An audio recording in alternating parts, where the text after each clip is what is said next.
It's the bubble. I've only flown through this.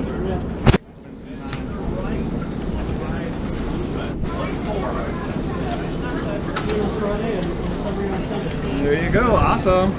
Jealous.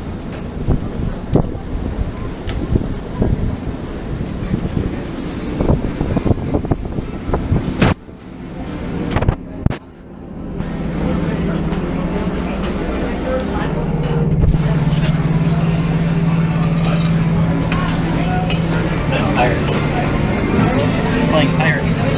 I told you to leave. Everything.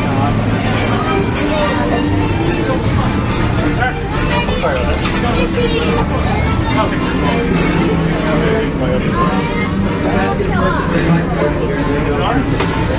Disney one, isn't it? Kind of.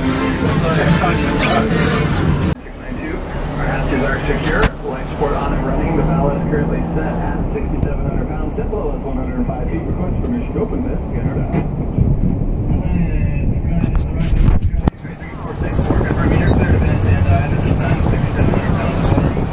105 feet of water beneath you. Your hatches secure. Life support system on and functioning. And we're showing all your visibility at this time. It's 12:26. Stand by while we assess your buoyancy. Roger.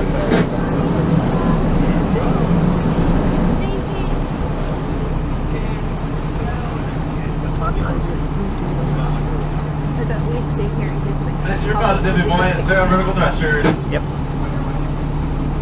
Arming vertical thrusters. Dive, dive, dive.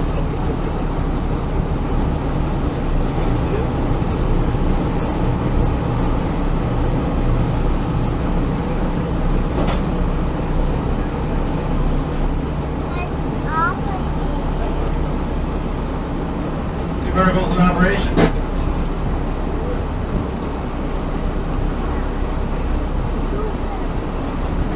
Presently, it's now 3 fish off your starboard beam, 80 feet away. You spin around to starboard to the current. You should see it upon descent. You're at full sail. Your mast is slipping under. Go ahead and switch. Spin one couple.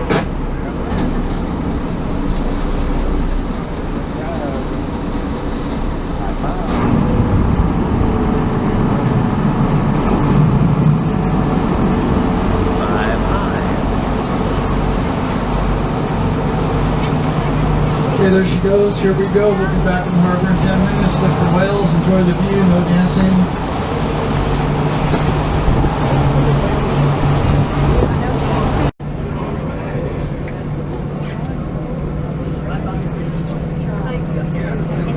Go down.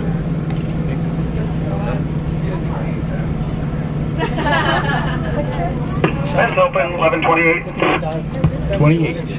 Positively buoyant, next launch code on vertical.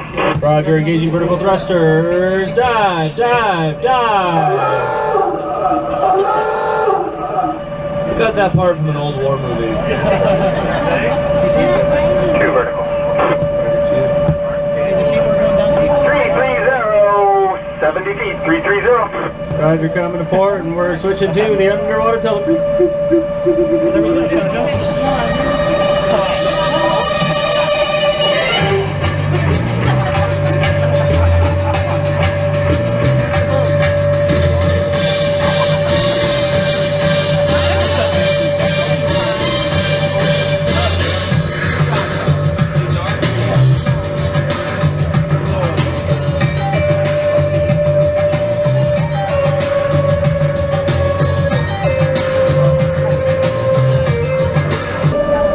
Of all the fish.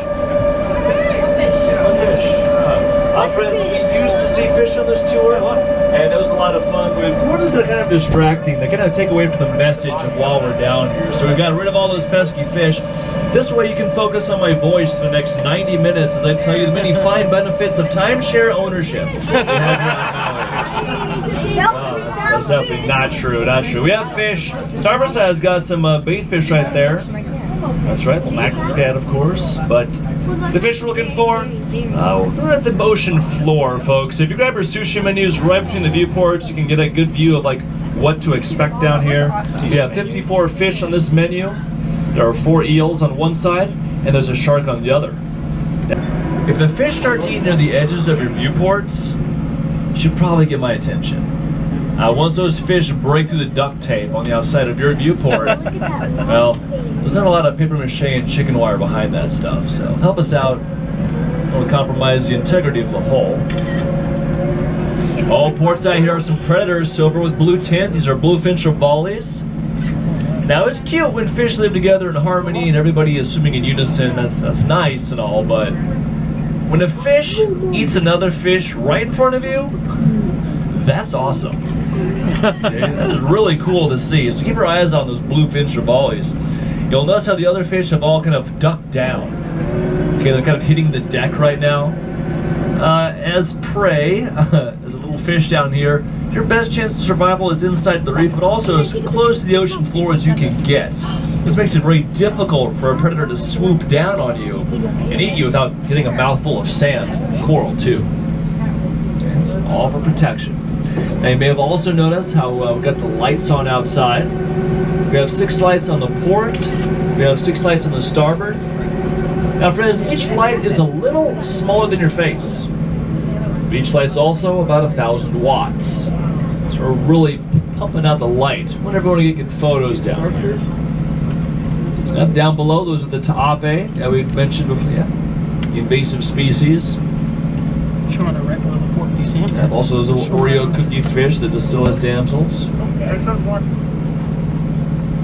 Alright, a couple predators right over the middle of the reef right now, the Jack trevallies, little bluefin trevallies. Left, looking for some lunch.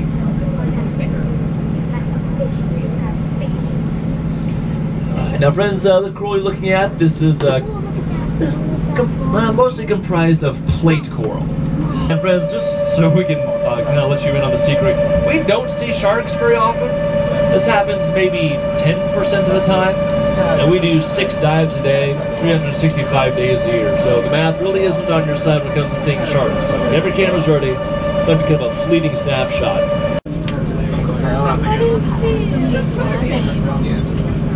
Look at that yellow thing, Chantel. Yeah, you guys might notice it's laying down right now. Now you've probably been told your whole life that sharks have to keep moving to stay alive, and this is true for about 80% of sharks, except for the bottom-dwelling shark family, which includes these white-tip reef sharks, the swell shark, the horn shark, the angelfish shark, and pretty much all rays. You know, they're part of the shark family too. Now as we approached, it's just laying there, his mouth is opening and closing, his gills are pumping heavily. Friends, this is not an attack posture. It's not trying to scare us away. It's just breathing. Okay, it does have to keep water going through its mouth and out the gills to stay alive. We figured that if the sharks wanted to intimidate our submarine, they would have pulled out a can opener.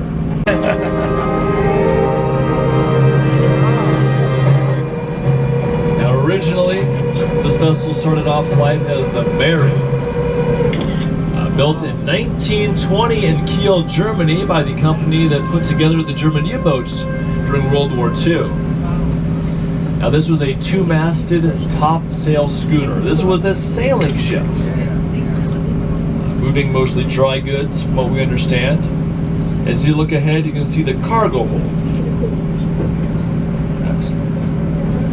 Now, this vessel worked as a schooner for about 50 years, moving cargo of course, but by 1970, even with a 100 horsepower diesel motor to kind of help back it up and help keep charging through, just was obsolete. At that point there were faster vessels, a little bit more reliable to do the job.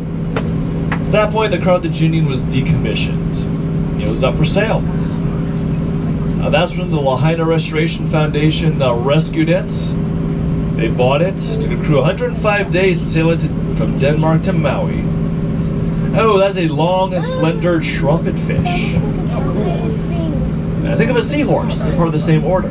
Oh, look straight down, there's a yellow sea sponge smiling at you. Yeah, very popular sea sponge. Might be familiar with Mr. SquarePants. Definitely worth a photo. Alright.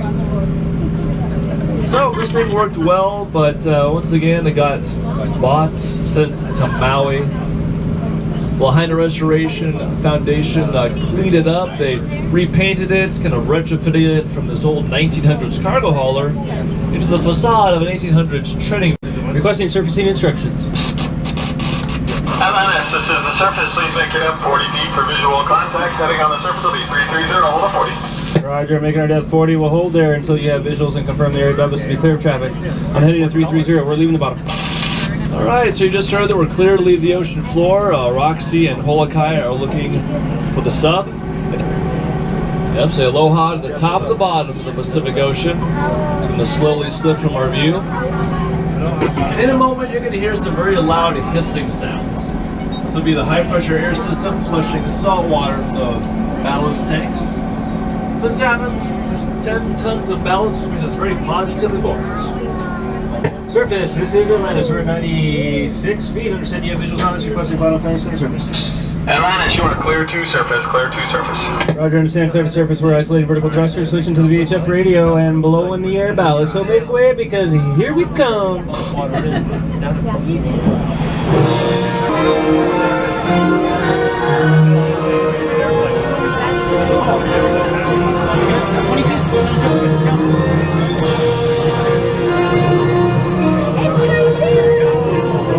Atlantis 9, this is the Roxy comms check.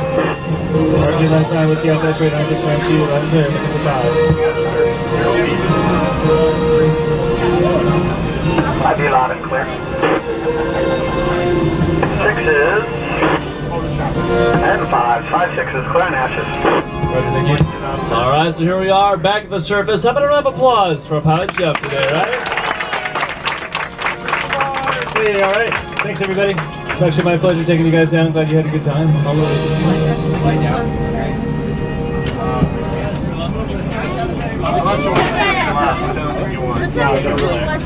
Been fun traveling with you, but I'll go ahead for it. That was cool. What's that heartbreak race? That's not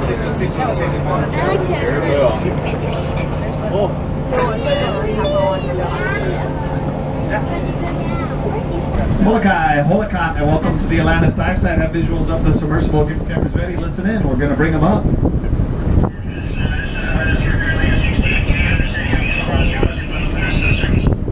Atlantis, you are clear to surface. Clear to surface.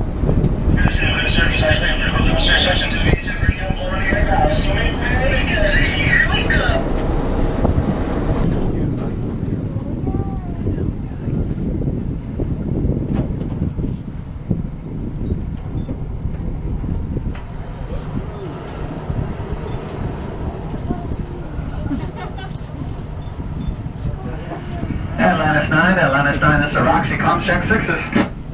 Atlantis 9 was Cal Vector 9692, live there.